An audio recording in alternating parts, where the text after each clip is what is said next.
Good job by you. I think we're live. Here we go. We are live. It is Thanksgiving. It is Sunday Night Football.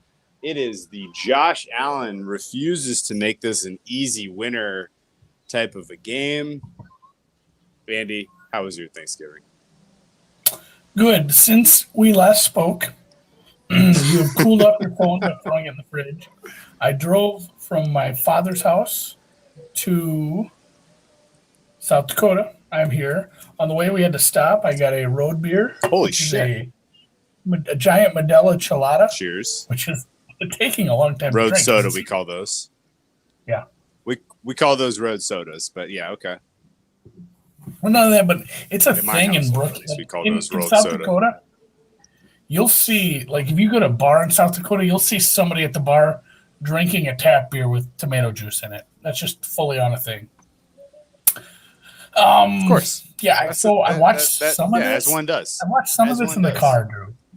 So how caught up are you on this? I watched some of this in the car. I didn't catch every nuance. Oh, very caught up. Oh, I'm super caught up. I got out of the water about 30 minutes ago. I did see the Bills touchdown drive that was spectacular. And I thought to myself, oh, cool. So this is just going to be runaway Bills. Perfect for those of us who have Bills tickets at really just truly spectacular prices. No, not to be. Two other promising drives curtailed by weird, bizarre, unfortunate turnovers on the part of the Bills. Very frustrating. It feels like the Bills are so far the superior team in terms of talent, in terms of ability to execute in this game. I won't be surprised if they ultimately shut out this sad excuse for a Saints offense. But man, dude, give me any kind of an easy rocking chair winner here, please. I need one. I deserve one in the NFL at this point, for crying out loud. Bills are the better team, right? Am I wrong? I don't think you're wrong. No, the offenses look good because they should be just dominating. Yeah. What do we have for a second half line? Are you expecting me to pull this out? Is that too much to ask? How did you start the stream if you don't have your computer? I was just curious. No, I can go grab a line, or we can ask. You know what?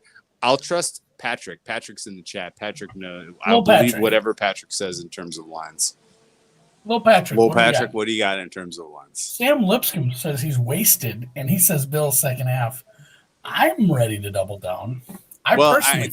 Coming into this, honestly, as I was expecting the Bills to go up 17-0 into halftime, my big opening salvo, for lack of a better word, was going to be Bills at any price. Let's go fucking Bills. Bills are going to win 49-0.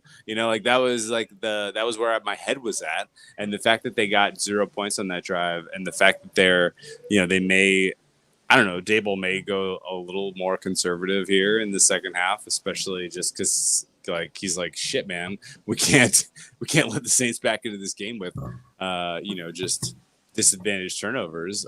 It's got me a little spooked, I'll admit. Bills are -3.5, -4, depending on which shop you tend to. Lil Patrick says 13.5 and 30. So of course we put a little bit of trust into Little Patrick, and he just turns right around and gives us the old fist up the turkey cavity. Fist right up the turkey cavity. So thank you, Lil Patrick. But let's handicap a Bills -4. Do I go back to the well? Is this Bills team winning by double digits, or is this going to be a sweat on the pregame tickets for all of us who have Bills tickets? What do you think? Well, see, here's the thing. Patrick was giving us the live numbers. The total was 20, but there's 10 points, so the total is 30. You get what I'm saying? So he wasn't screwing on us. That okay. That's so basically those are the full game. Okay, I see. I thought he was making a joke at our expense about the second half numbers. No, that makes much more sense. He said those numbers were. This is what you get for drinking. This is what you get for drinking brown liquor in the sun in Hawaii. I'm about I own to this one. slip. That's on me. I got to the in-laws, and there is You're about to what? There's a whiskey buffet, for a lack of a better term. There's a bunch of brand new bottles just set out ready there. Don't know what I'm starting with. Overall, has it been a pretty good Thanksgiving for you and the fam? What's that? Overall, have you had a pretty great Thanksgiving, you and the fam? Oh yeah, no. I ate. I had pie. I mean, I hit all the major you know, what do you call milestones? I had a what. good one. I'm gonna do just Thanksgiving assume. again I'm just tomorrow, gonna yeah. assume. So second half play, I'm fine going back to what well here. Bills should be able to put serious margin on this team in the second half. They're so far superior. I don't know what the Saints can do to turn this game around. Saints defense played up really in that half, and they held the Bills to 10 points with 2 fluky turnovers. So Bills -4, whatever the price is my opinion in terms of the second half play here. I want to talk to Andy more about his day and about his experiences on this Turkey Day. Andy, are you okay with the Bills minus the points with the second half? Yeah, I'll take it. I'm working on a banner, Okay. but boy, Bills, we're doubling down. Doubling down, Bills. Hey, I don't. okay. It kind of. I can guess Drew. Yeah. It feels like the Tampa New York game where it's like we kind of just have to bet on the team that's quite a bit better on offense right now. That's good. That's good. Yeah, right. You said it exactly correctly. That is the angle. That's the betting angle here. One team is good, the other team is trash. Bet on the good team. Yeah. Boil this down to a simple handicap, if you will. So curious what the high point and the low point of your Thanksgiving was. I'm just going to guess that the low point of your Thanksgiving was the fact that Sean Hockley was the most important person on the field for the Raiders-Cowboys game. What was the high point? 28 penalties. 28 penalties for like 350 goddamn yards. I want to say there was more accepted penalties in this game than what either the Lions or Bears average on offense for a game this season. Just because I remember think that's looking at correct. that really well. I would think that. It was I think almost that's a 100% full correct. team's offensive output for an entire game in penalties between the two games. Dude, yeah, that was. Dude, give me more point. though. Give me more though. What was you saw some of that game live? I'm sure you maybe saw the whole game live. Was that a poorly played game on the part of the players, or a poorly officiated game on the part of the refs? Because honestly, like, you can have a game where the players just they can't stop cheating and they just they keep calling the penalties. That wasn't what I saw out there. What did you see? Yeah, little column A, little column B. Like, you're not just going to call 28 penalties that didn't happen. Some of the pass interference stuff was pretty rough, but boy, like it, some of it was procedural. That shit's going to happen. Sam Lipscomb says my low point was when my dad brought up Maxine Diggs within 90 seconds.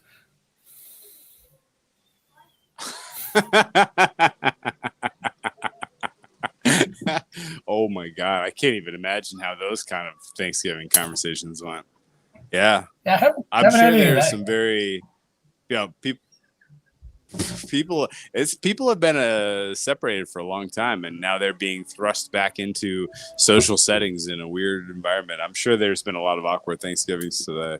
This might be the most awkward Thanksgiving of all time. If I had to guess. To the table. Just as soon as they start carving the turkey, that's a good time to bring up your thoughts on the Rittenhouse verdict. But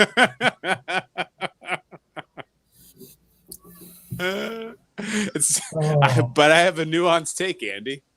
I have a nuanced take. You don't want to hear it? You missed it too. You're gonna have to go back and watch. You're gonna have to go back and watch the part of the second one where after you left the stream. The part where you pulled your feet up and you did a whole yeah, I saw that. I saw that. I told you I saw that. You just ignored me. I was like, I like the COVID toe part at the end. I didn't. I was kind of skipping through. I was trying to watch a game on my phone in the car. Oh, okay. I see. I figured you were making some kind of a joke for it wasn't overtime; it was Tovertime. But you never went there, so that was a loss it's no by longer you. October. It's okay. Deep dive after dark. Yeah, I got It's overtime Tovember, now. Andy. It's Tovember. It's Tovember, Andy. Tovember. I know. I kind of honestly, truthfully, I don't know, we man. shouldn't dive into this, but I said that because the next day there's a picture of Kyle Rittenhouse with Trump. It's like, man, that kid. It was. He never gonna have a normal life. Obviously, it's like either prison or he was gonna shoot to superstardom on the right side. So it's gonna be. It's a weird time in America, I think. But back to the Bills. Well, at least we have Josh Allen doing Josh Allen things in a weird way. Yeah. I don't know, man. I think the Bills have the recipe to, I guess, we should mention Trey White, unexpected to return. He matters. He's great That looked good. defensively. I know that.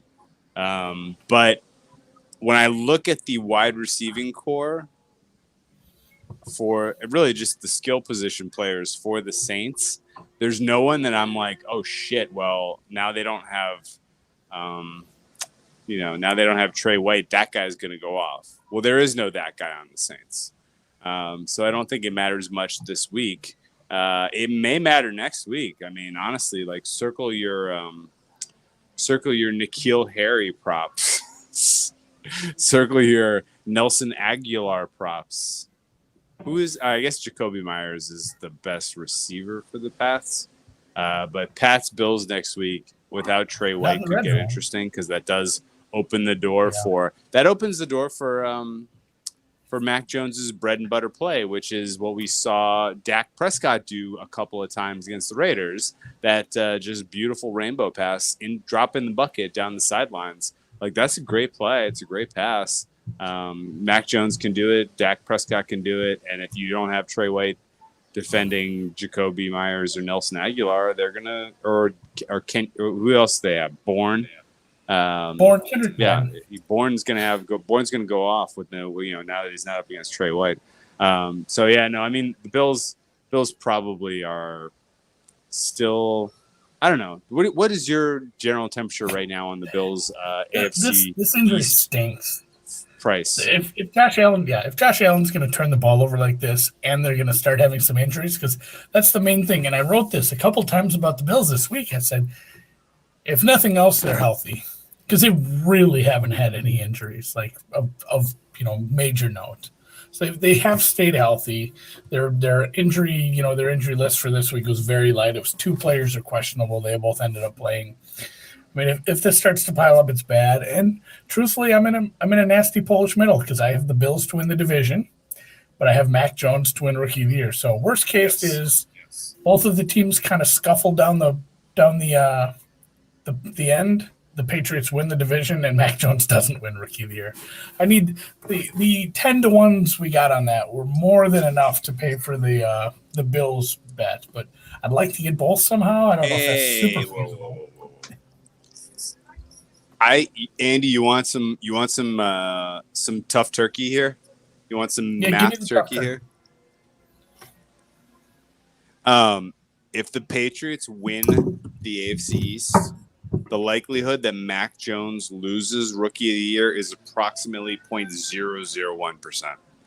It's pretty low. Like honestly, if the Patriots win the AFC East, they're getting all the awards. We're talking about Matthew Judon, DPOY. We're talking about Bill Belichick, COY. We're talking, and definitely right Mac Jones, OROY.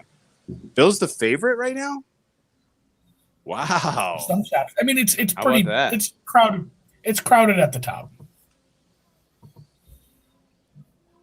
Who's your pick for Coach of the Year if you had to make a bet today? I don't know. I don't have a fucking clue. Kind of got to give it to Bill. If he does this with the whole think Bill, especially after the last Super Bowl, everybody had the Bill versus Tom thing. It was okay. Well, Tom Tom by a knockout in the third round. And now we have a rookie quarterback. Andy, hang on a second. Hold up. Andy, hold up. Let me give you the most likely outcome between now and the end of the season is question, then? the Bills beat the Bills. Well, no. I just want to say, I just want to ask you if this changes your opinion. The most likely outcome between now and the end of the season is the Bills beat the Patriots twice. The Patriots get in as a wild card. Does that change your opinion about Bill being at the top of the market for Coach of the Year? Do you think if Bill just gets if it's like a 2-game margin, if it's not close, if the Bills are resting players week 18 because they're like, we got this locked up, does that change your opinion of Coach of the Year? That's a tough hypothetical because you also have 8 other guys. What did they do? At some point the Titans could reemerge and run the table. Sure. Frank Reich could take the Colts all the way back and win the division. A lot of things, the Packers could run the table. It's a very confident hypothetical because there's so many other great hypotheticals. What? Great point. I mean, that's why I don't have an opinion, honestly. I really I don't either. But I'm just saying, he should. I think what you can say right now is he should be in the conversation because of what he's done with a rookie quarterback, and really just all they did in the offseason was get some really expensive tight ends and some defense. I mean, they added some pieces. Hey, what's your take on what's? I know. Yeah, that's true. I know there's a lot of chips to fall still this week, let alone this season in the NFC. But what's your take on the Cowboys now dropping 2 straight? Does this put them behind the 8 ball in terms of their path in the NFC? I mean, they're still pretty much in control of that division, but they don't look good. And you know what? No, fuck it. I'm giving them a pass. They're missing your 2 best receivers. I'll give you a pass. You still scored 30-some points. It's a weird game. I think they still win the NFC East comfortably. I don't disagree with you there. I'm worried more about what's the worst case scenario for the Cowboys right now? If you're looking at the way playoff seeding could shake out, if you're a Cowboys fan, you're okay because first of all, what's funny is that the poor officiating today is going to ultimately dominate the first order, the way people think about remember this game. And what will be lost is the fact that Mike McCarthy is an absolute clown of coach in terms of in-game decision making and made 2 absolutely horrific decisions in the second half of that game that cost them as much, if not more, than some of the real 50-50 penalties. So the question is, if you're a Cowboys fan, you are looking at this team and you're I mean, what's a good outcome now for you long term?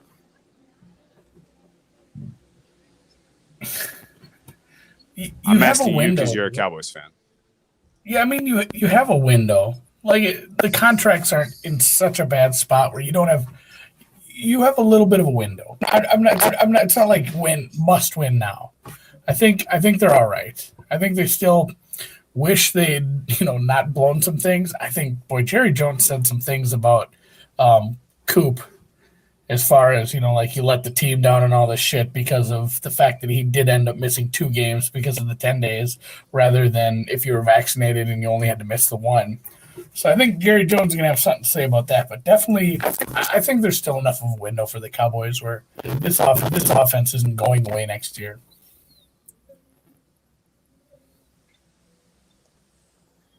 But what about this year? What's the best and worst case scenario for the Cowboys this year? I mean, best scenario is a Super Bowl. They have the offense to do it. This team could win. This team could win every game. How does that happen, though? So they get the 4 seed. They don't miss their top 2 receivers. I don't know. I hate getting into these conversations because the top 4 seeds are so convoluted right now. It's honestly, we're just wasting our time trying to figure out what seed a team's going to fall into in week 12 and try to figure out what the other 3 are. It's it's first take shit. We get too deep into these sometimes, and then like 10 days later, I'm not everything we actually talk about is a saying waste of predict. time. I'm not saying look into the crystal ball and tell me what's going to happen. I'm saying They what kinda is are. a worst case scenario, and I would answer that question. Okay, the Cowboys get the 4 seed. They draw the Rams. They lose in round 1 of the playoffs, and this was a totally lost season despite having one of the best offenses we've seen in the NFL in a long time. And then, Yeah. like, you could argue, okay, yeah, well, the best case scenario is they draw the Cardinals without Kyler Murray in the 4-5 matchup. They get that win. They go to the Tampa Bay. They played toe to toe with Tampa Bay anyway. The first time they played those guys, maybe they beat them this time. That's not crazy.